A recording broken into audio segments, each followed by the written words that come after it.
Cet homme est né en 1809. En 1816, à 7 ans, forcé à travailler parce qu'on est en train d'expulser sa famille. En 1818, il perd sa mère. En 1828, il perd sa sœur. En 1831, il lance son premier business et il fait faillite. En 1832, il se présente aux élections législatives. Il perd. En 1833, il emprunte de nouveau de l'argent pour créer un business qu'il lance et qui fait faillite encore. En 1835, il rencontre une femme merveilleuse, il tombe amoureux d'elle, il se fiance et elle meurt. En 1836, il rentre dans une période sombre de sa vie, il rentre dans une dépression profonde. Et il reste alité pendant 6 mois consécutifs. Mais il se relève. Il se relève et cette même année, 1836, il se représente aux élections législatives et il perd de nouveau. En 1840, il se présente pour être électeur. Il perd. Et en 1842, il rencontre la femme avec qui il va finir sa vie, sa femme. Il tombe amoureux, il se fiance, il se marie et elle lui donne 4 enfants. Et il en perd 3. En 1843, il se présente au Congrès et il perd. En 1845, il se présente de nouveau au Congrès et il perd de nouveau. En 1850, son fils meurt. En 1854, il se présente au Sénat, il perd. En 1956, il se présente pour être vice-président. Il n'a même pas 100 voix.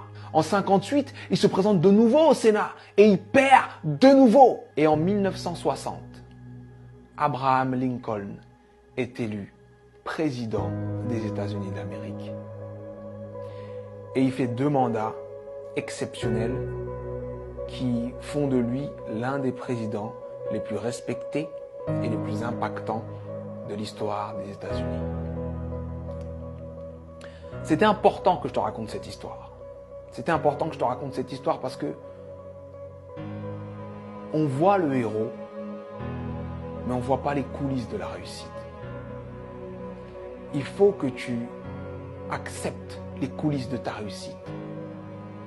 Peu importe la difficulté, peu importe ce qui se passe, peu importe ce que tu dis, sache que tant que tu respires, ton but t'attend. Tant que tu respires, ton rêve t'attend. Et je vais te dire une chose que je veux que tu gardes dans ta tête et dans ton cœur le plus longtemps possible et que tu te répètes le plus souvent possible.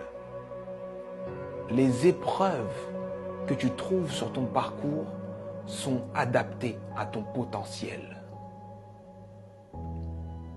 Les petits potentiels ont de petites épreuves. Les gros potentiels ont de grosses épreuves. On peut tous, dans nos vies, prendre des feuilles, noter les dates des moments les moins drôles de nos vies, les moments les plus difficiles de nos vies, et faire une liste comme celle que je viens de faire pour Abraham Lincoln.